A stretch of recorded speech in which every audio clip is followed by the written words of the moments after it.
What is up, guys? Delboy here. So the 26th of January marks the return of Keith Thurman. Keith Thurman has been out of the ring since March 2017, so he's approaching 2 years out of the ring, and he will be facing Josesito Lopez. Keith Thurman will also be defending his WBA welterweight title. How Keith Thurman still has that title after nearly 2 years out, I'm not sure. He was actually stripped of his WBC welterweight title because he was out the ring so long, so he's done well to keep that WBA title. Nevertheless, he defends it on the 26th of January, and let's discuss this fight. Is this fight the one we want to see? No, of course not, but after nearly 2 years out of the ring, I think Josesito Lopez is a perfectly acceptable comeback opponent, to be honest. After all of the time Keith Thurman has been inactive, I think he needed a fight at this level. There was no good having a guy he could just blast out in 1 or 2 rounds. He needed a guy who is going to come to fight, who can take him, 5-6 rounds, and a guy who he can shake the cobwebs off against. And I think Josesito Lopez is ideal. I've seen quite a few of Lopez's fights, and he's always game. He always comes to fight, even in fights he's lost, like the Maidana fight, for example.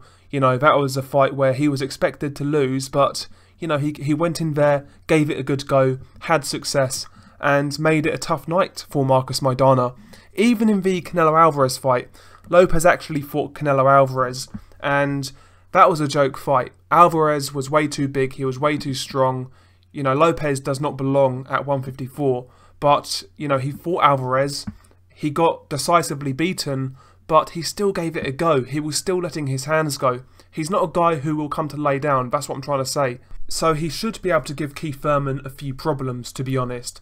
And, another thing to consider, and I'm not saying this is going to happen by any means, and I don't expect it to happen, but Josesito Lopez has been in a similar situation in the past. After Victor Ortiz lost to Floyd Mayweather, he was supposed to go on and have a good career, and Josesito Lopez was selected as Ortiz's comeback opponent. Now, go back and watch that fight. Ortiz was winning, he landed some good shots, but Josesito Lopez's toughness, his durability shone through, and he stuck around, and he actually broke Victor Ortiz's jaw late on and made Ortiz quit. Josesito Lopez, he's not a mug, he's not terrible, he's not a top 10 welterweight, correct, but he's always going to come to give it a go. He's not going to lay down for anybody. He's a solid fighter. The Victor Ortiz fight was his best win, but he's also picked up a couple of wins over undefeated prospects. In his last fight, he beat Miguel Cruz, who was 17-0. He was also the guy who took Mike Dallas Jr.'s unbeaten record away as well. He lost a split decision to Jesse Vargas. A lot of people felt he won that fight.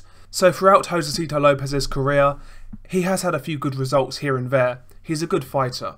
And although I see this as a comeback fight, and although this is being billed as a comeback fight, Keith Thurman cannot go in there with that type of mindset, because Josesito Lopez is the type of guy where if you don't want it enough, he can expose you, because, like I said, he will come to fight, he'll come and bang. He's not going to lie down, he's got a good chin, he's durable. He's not the type of guy where you want to half-arse it against, put it that way. So Keith Thurman needs to be on his P's and Q's. He needs to view it as a risky fight. He cannot view this as a tune-up fight, because that could be a dangerous mindset to go into this fight with. Nevertheless, despite saying all that, I do obviously believe Keith Thurman will win this fight. Keith Thurman is the younger man, and he should be the fresher man if injuries haven't ruined his career. I believe Keith Thurman is a much more dynamic fighter. He's got quicker feet, better punching power, quicker hands, he has got a lovely jab. I believe overall Keith Thurman is a better boxer, he's more explosive. He has most of the attributes in his favour in this fight, to be honest. He should win it, he should have too much, but nevertheless I'm intrigued to see how Keith Thurman looks, and I'm intrigued to see whether these injuries hamper his performance. Has he got over them? We will see on the 26th of January. Providing Keith Thurman wins this fight, I want to see him jump in there in those big welterweight unification fights We've heard for so long now how great this welterweight division is. These guys need to start showing it.